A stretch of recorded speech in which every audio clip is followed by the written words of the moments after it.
It took me approximately 3 hours and 3 minutes to read this book. Hello, grunge gals and gorgeous girlies. My name is Scorsese. I'm the host of the Apocalypse System, and this is a book review. This is Uglies by Scott Westerfield. As mentioned, I finished this in under 4 hours. Not even, barely 3 hours. 3 hours and 3 minutes. That's all this took. I didn't take breaks. I just read it in one shot. I thought it would be interesting to review this book because there is a movie coming out soon, an adaptation.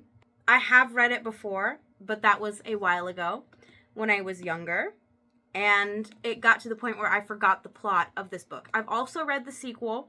There's 4 books. I own 3 of them. I never read the third. I've just read the first 2. I don't remember what happens in the sequel. I remember like one plot point, but that's it. So this book isn't good. One of the first things I want to talk about with this book is the setting makes little to no sense. You're introduced to Uglyville, where everyone 12 to 16 lives. Well, actually, as soon as they turn 16, they move out because they have a surgery that turns them pretty. Uglyville is described as being huge. Bigger than New Prettiesville, whatever the fuck it's called. New Pretty Town. Something new, something pretty. This makes no sense to me because it should just be 12 to 16-year-olds living there. It should just be a few dorm buildings and a school, and then maybe, like they should all be attached. And I guess maybe a few houses where, like, the teachers of said school would live. I don't know. There's also a place called the burbs, the suburbs, which is where the older, prettier people live. And I don't know if that's attached to Uglyville, but, like, the whole point of this book is vanity. So why would, even if you're an older pretty, why would you want to live in a place called Uglyville? Just because your fucking kids are there. You don't see your kids when they're in this school. You only see them on breaks. So it sounds to me like the suburbs are a part of New Prettiesville, or New Pretty Town. So how is Uglyville so fucking huge? That makes no sense, but I can look past that. Whatever. Maybe there's just a fuck ton of 12 to 16-year-olds and their subsequent teachers, even though they specifically say in the book that there were millions of Rusties, aka people that have long died out, and there's certainly not that many people now living. So, again, doesn't make sense, but maybe it's big to them. Maybe it's just the infrastructure that's big, even though also in the book they explicitly say that it's not. That factories are underground and all the buildings are very small. They do not have skyscrapers. So the town, the setting makes no sense. So the setting of the book is briefly, Uglyesville, with the mentions of New Pretty Town, whatever the fuck it's called. And then most of the book is a travel scene with the main character, Tally. A lot of things that were built by Rusties are described. It's just a barren wasteland. I give that a pass. That's interesting. And then there's also the Smoke, as I mentioned, which is a campsite for people that have chosen to forego the pretty surgery. So that's the setting. They briefly mentioned that there's like other pretty towns out there, which just makes the fact that the towns are literally called Uglyville and New Pretty Town stupid. Just give them normal town names. I'm assuming that all the other towns are named similarly, if not the exact same. So I shouldn't be that mad because that's just the way that this book is. Like that's just how the characters in this book are, but it still enrages me. So those are the settings. This is where we spend our time in the books. Let's talk about characters. The main character is a almost 16 to then newly 16-year-old girl named Tally, also known as Squint, because she squints. Tally wants desperately to be pretty until she doesn't. Tally has a best friend who is named Paris, who has already gotten the surgery to become pretty. and kind of left her behind. So she's just very eagerly awaiting the day that she's going to turn pretty. But then she meets another girl named Shay. Shay and Tally become friends. They have the exact same birthday, which isn't really relevant, I don't think. Maybe it will be in the other books, but it's not relevant here. So they know that they're going to become pretty together. And they're going to go into New Prettiesville on the same day. Very exciting. Except, Shay doesn't want to be pretty. Shay wants to go live at the Smoke. She's met the secondary main character. I don't really know. I'm pretty sure he becomes the main character later on in the series. So him and Tally. She is obsessed with the boy David, who is the secondary main character. And she wants to go live in the Smoke. And she learns about all of this old technology from the Rusties, from David, because of her surface level knowledge of all the stuff that the Rusties know about.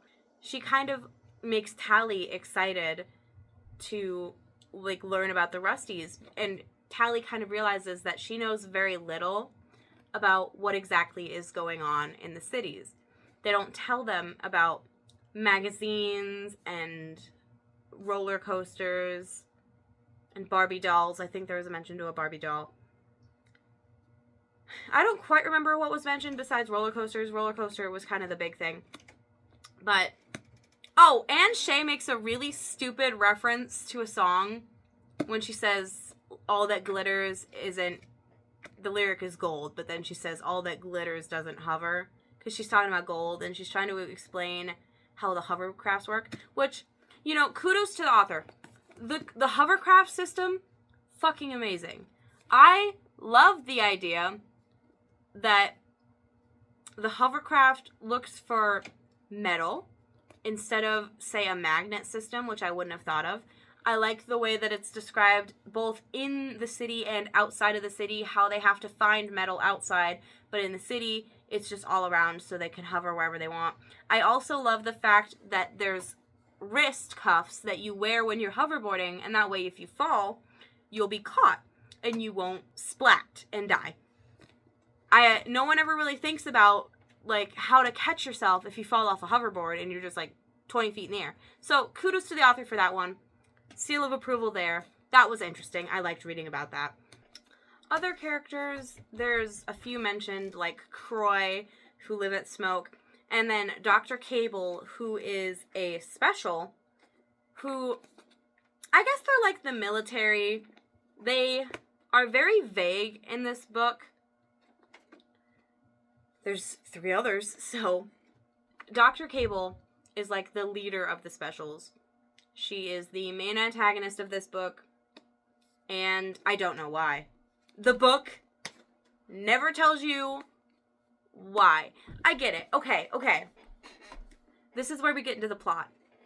The reason why becoming pretty is bad is because when you undergo the surgery to become pretty, you get lesions on your brain that make you dumb and happy.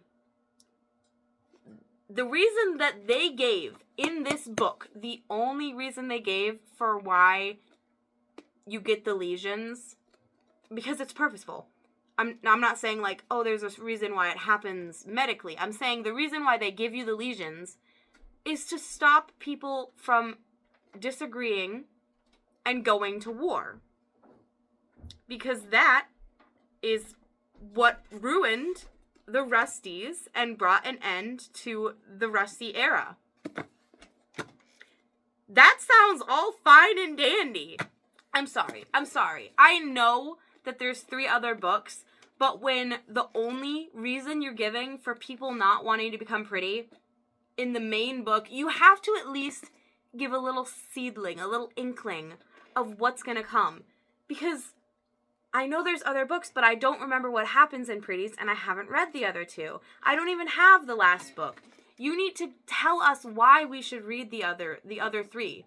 You need to give us something that's interesting. But the only thing this book ever tells you is that they just stop people from arguing. They stop war. They stop disagreements and arguments. They make you fun and happy and full of, like, you're just ready to party all the time.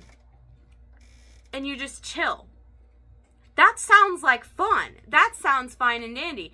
And it's not like I'm missing the message of the book because this is the first in a series of 4 books. There's no message here. They didn't lay the groundwork for the message. I'm sure the message pops up later. I remember one plot point of Pretties, which is that if you do dangerous things, you kind of snap out of it and you remember what you're doing. But I don't remember why that needs to happen. Why do you need the specials? Are they planning something? Is something going to go down? You have to give something to explain why they're the bad guy. Beyond the fact that, you know, they killed David's dad because there was an issue with the surgery they were going to give him to make him pretty because they wanted to take away his memory of the lesions. But really, why did the lesions matter? They didn't give anything, and that's the biggest gripe I have with this book. So the basic plot is that Tally is about to turn 16, so is Shay, and Shay says she's leaving to go find the smoke and to live out in the woods and to never, ever, ever be pretty. And she wants Tally to come with her. And Tally obviously says, fuck that, I want to be beautiful. So Shay goes off on her own. But she leaves a note for Tally, just in case she changes her mind. And she leaves coded instructions on how to get to the smoke. The issue with this is because Shay decided to become friends with Tally solely to ruin her fucking life. I'm sorry, that's mean. Solely to try and get her to come out to the smoke. Tally was then targeted by the specials, and they think that Tally knows how to get to the smoke. And they target Tally, and they take her with them, and they say, listen, if you don't go to the smoke and rat these people out to us, we're never making you pretty, bitch. You can stay ugly. You can die ugly. You look ugly right now. Look at the screen. Look, there's your face up there. Ugly. So Tally's fucking distraught. And she goes back to the dorms. And all these nosy-ass 12-year-olds are like, Tally, why aren't you hot yet? Why are you still here? Someone moved into your room. And then they got moved out. Because we were so ready to get rid of your ass. Why are you back? And Tally's parents show up, and they're like, Tally, why the fuck aren't you hot yet? This girl is dragging you down, Tally. You have to track her down. And so Tally's like, my life fucking sucks. I'm either going to be ugly forever, or I have to go almost die trying to find this place with messages that I don't understand. The instructions are very fucking vague. And that's her options. So she chooses to go because she can't stand the fact that people are, like, looking at her now. Like, people are noticing her. The younger uglies are noticing her. And everyone's just kind of waiting on her to become pretty. So if she's got to rat a girl out, she's got to rat a girl out. And her friend Paris shows up, and he's like, Tally, we're friends. I know you snuck over to Prettiesville, and I dissed your ugly pig face ass. She was wearing a pig mask. I know I dissed you, and I was weird, but that's because you were in my house, and you were muddy, and wearing a pig mask. Okay, you're still my friend, and I want us to be pretty together. So go rat a bitch out. So Tally gets the supplies from the specials, and she sets off. And the first clue as to how to get to the smoke is very easy. She has no problem with it. She's got to follow a roller coaster, and then she follows some train tracks. So everything is going fine. Tally is going through the obstacles. There's issues with her hoverboard and stuff that she has to work through. And then Shay put so much fucking trust into this girl being deep and not like other girls and #serious and not like other pretties, that the next clue Shay gives is about Tally's face. Because Tally had made a comment once about how she favors her left side because it's prettier. And so Shay basically told her, go right, because that's the ugly side. Go the side you don't like. Go the least favorable side. Go to the bitch-ass side. That's your clue. And it takes Tally a little bit to realize this, and when she does, she's like, fuck. Was that conversation deep for her? Did she get meaning out of me saying that? Crazy. Because that was just like nothing to Tally. It didn't mean anything to her, but it meant something to Shay. And Tally's like, oh, fuck, I'm really in it now. So she continues on. And then a fucking hellbeast comes down from the sky. It's a helicopter. But Tally doesn't fucking know that. She watches this thing rip up her sleeping bag while she's naked in the sea, I think. Yes. She's naked in the sea, freezing cold water, because she was trying to take a bath. She watches this fucking hellbeast come down and rip up her sleeping bag, and she's like, fuck. If I was standing there, I would have been eviscerated. So Tally continues on to the second to last clue, which is like a field of flowers. It's very vague. It's talking about fire. Tally has no fucking clue what's going on, but she's like, okay, flowers, this is nice, I guess. I don't have a sleeping bag anymore, but I guess it's not that cold. Tally's fucking miserable anyway. The fucking hellbeast helicopter comes back, starts lighting shit on fire. Tally almost fucking dies in a forest fire. It's not a forest, it's a field of flower fire. A field of flower fire. And then these bitch-ass firefighters that almost murdered this 16-year-old are like, oh, fuck, there's a girl here. Hey, are we supposed to pick you up? And Tally's like, what? And they're like, oh, wait, fuck, let me take off our goggles. Because they all have goggles that look like fucking bug eyes. And they're like, hey, are you going to the smoke? We'll take you.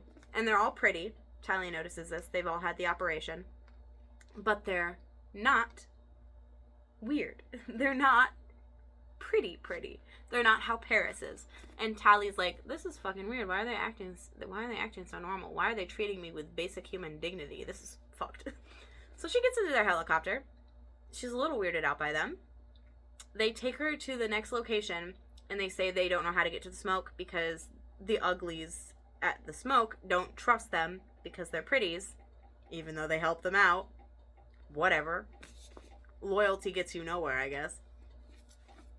As fucking showcased by this book, because Tally walks in, suspicious as fuck, ready to sell this girl out, and everyone fucking welcomes her with open arms. They're like, we've been waiting for you. We have heard so much about you. Tell us all about your endeavors. You got some spaghetti bolognese. Give us that shit right now. We'll give you a sweater for it. They're showing her around, forcing her to do manual labor, even though she literally just fucking got there. Whatever. And David, who is the son of the leaders of the smoke, meets Tally for the first time, and is like, I'd hit that. You ugly, but I'd hit it. I'm sorry.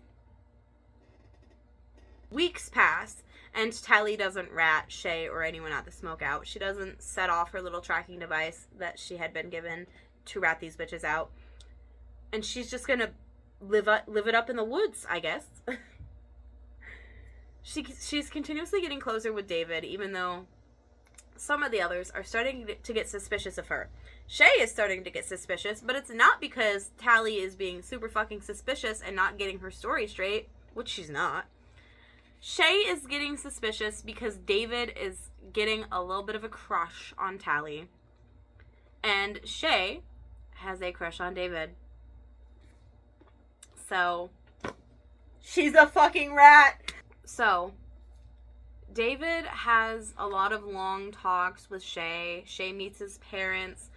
They talk about how special it is to not be special. How nice it is to be normal. But actually, as this, like, character growth is happening, Tally is still being a little bitch in her thoughts. She's like, man, these bitches are cutting down trees and eating rabbits. And also, I think this being normal thing is bad for Shay, because what if she gets anorexia like those people in the magazines I saw? So, like, she's thriving in the woods, but she's also, like, not. I don't know how to describe it. She's just not doing okay. Just based off her mental dialogue and the fact that she's upset about trees. Anyway, after she gets over her feelings about cutting down trees, she meets up with David. They get a little smoochy, I do believe. Yes, they kiss. And in a moment of passion, Tally takes off the tracking device that was disguised as a heart locket that she had been given, and she throws it into the fire. And she says to David, everything back home in Prettiesville doesn't fucking matter. I want to be here with you.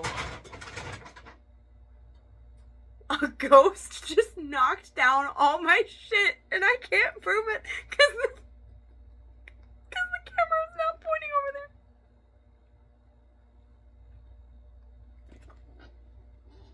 Throwing the locket into the fire contacted the specials.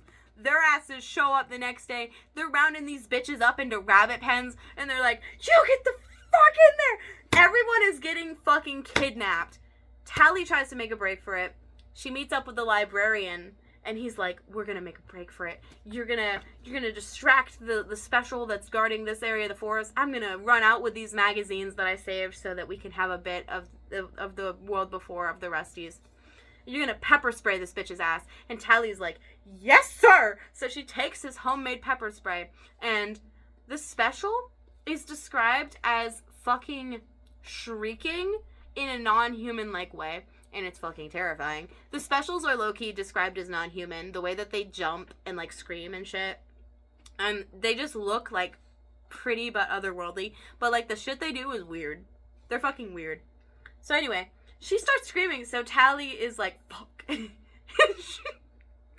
she pepper sprays her, but the pepper spray goes back into her because of the wind. So Tally gets knocked, like, the fuck down. And she's like, pepper spray in my lungs. And so because she's coughing and shit in the forest, she gets found. She gets dragged to a rabbit's pen. She's in there with all the specials.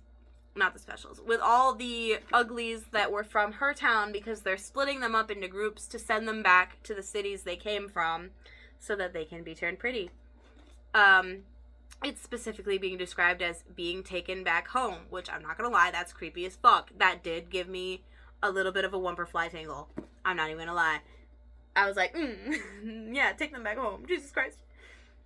So anyway, they're in this pen. And everybody starts fucking turning on Tally. They're like, you did this. I don't know how you did it. I don't know how to prove it was you, but I bet it was your ass. And Tally was like, no. I tried to make a run for it. Look, I'm fucking handcuffed. But she totally did it, but whatever. And they're like, okay, we believe you. But then Tally gets picked up by a guard, and everyone's like, you fucking did it, we know it, you're the whistleblower. And Tally's like, we just had this conversation. She gets taken over to where Dr. Cable is, and she tries to talk her way out of the situation by being like, yeah, I contacted you guys. What's the ish? And Dr. Cable's like, okay, go get the locket then, so we know you're on our side. And Tally's like, okay.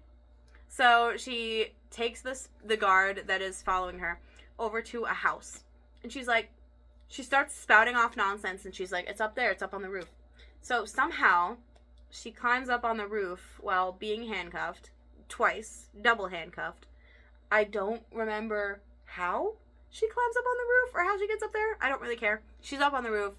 And the special is low-key complaining about her the entire time. Like, why are you so fucking slow? Can you just get this fucking locket so we can all go home? And you can all be fucking normal.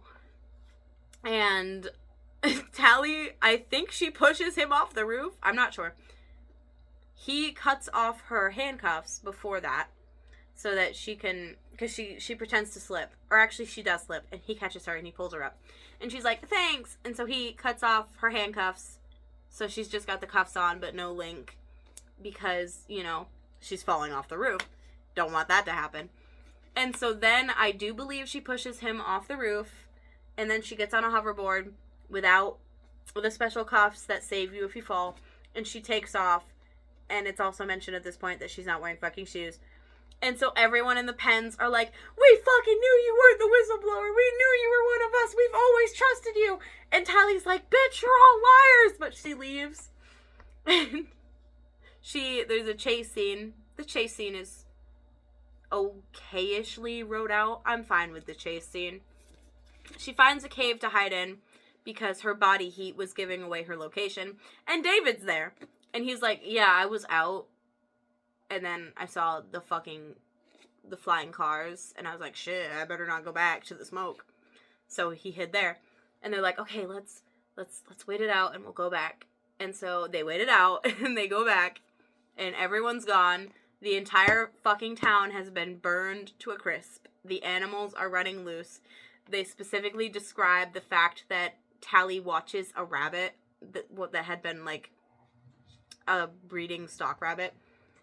Get eaten by a fucking wolf. Because there's just a wolf in their town all of a sudden.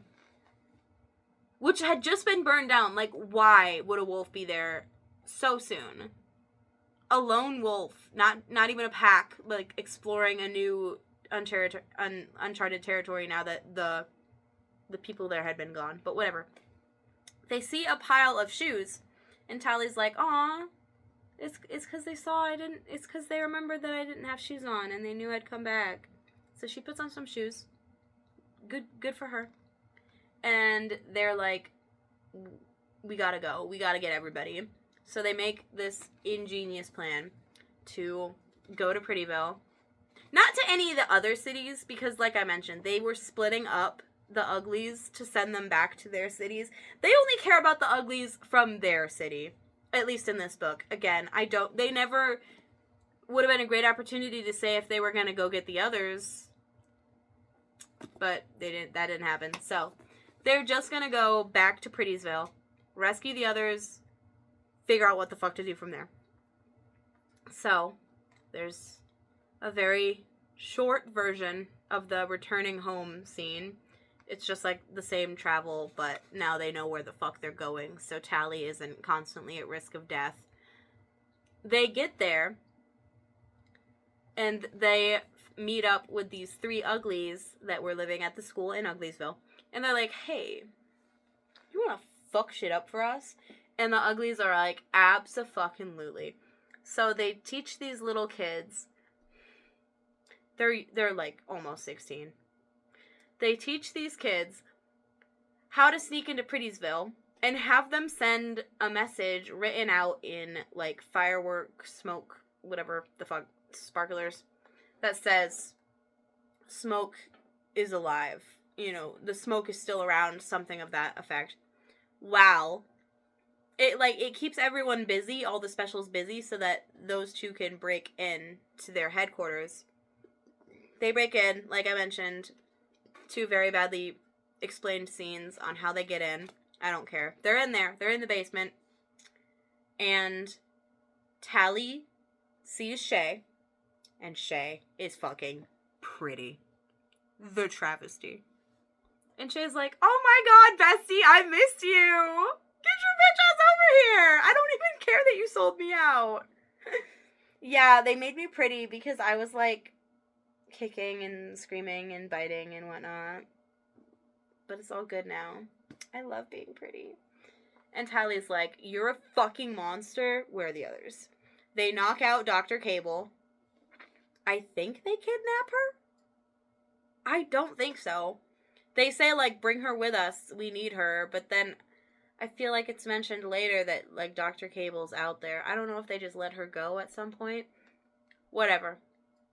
We're zooming through to the climax. They rescue the others that are there, the other Uglies that haven't... None of the other ones have been turned yet. But David's dad is missing. And he's like, Mom, we gotta go find my dad.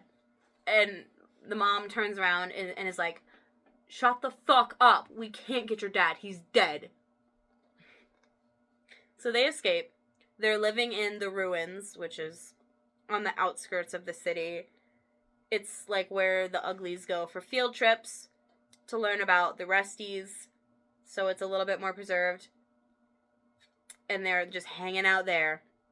They go to a cave first because there's like a chase scene. Again, it's well written out, but I don't give a shit about it. So they're at the ruins, and they're trying to think of a way to stop the lesions on the brain so that people can be normal and hate each other and fight and make war and whatnot, because that's the world we want to live in, I guess. And obviously Shay, who is now pretty, doesn't want to be the one to test the new risky, it's not really risky, medicine to fix said lesions on the brain, because she's like, why the fuck would I care about lesions? I'm fine. I'm happy.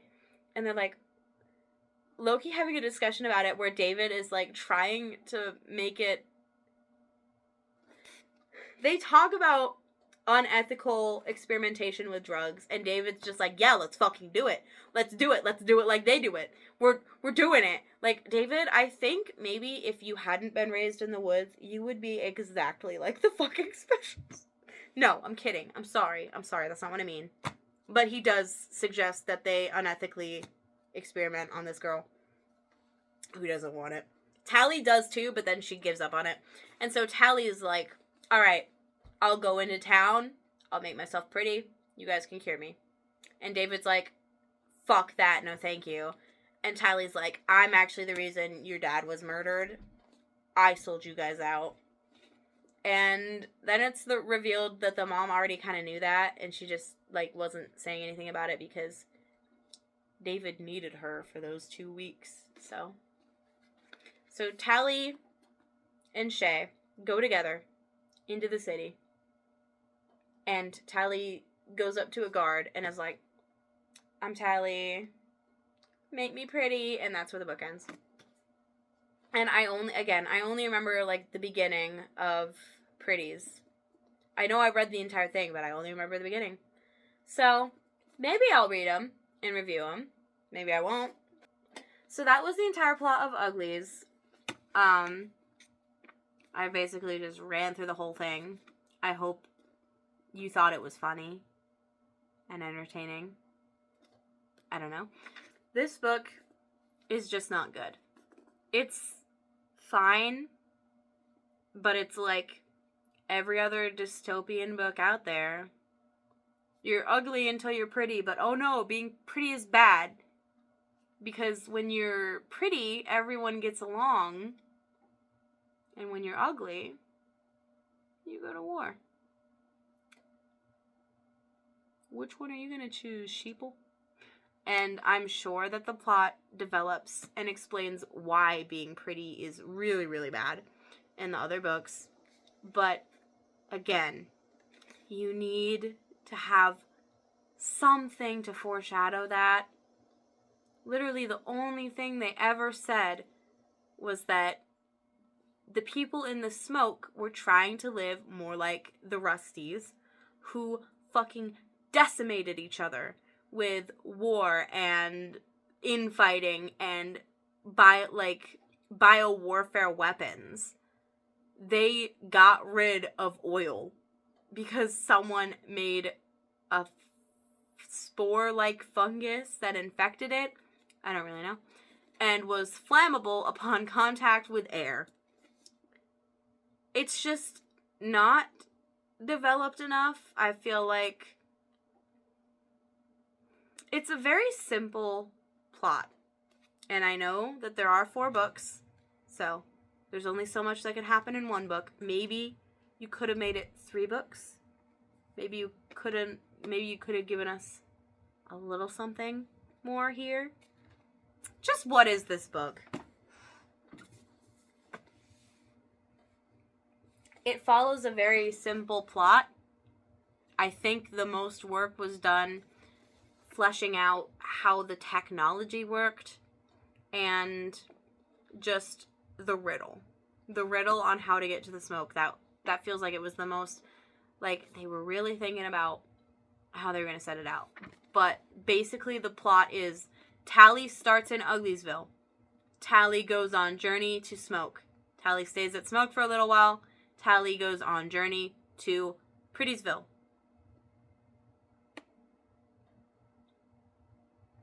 And not all, I'm not saying it like not all stories need a journey, but like that's what this is. It described her traveling for most of the book. Most of the middle was her trying to get to this place and just describing spaghetti bolognese and sleeping in a bag and getting sunburned.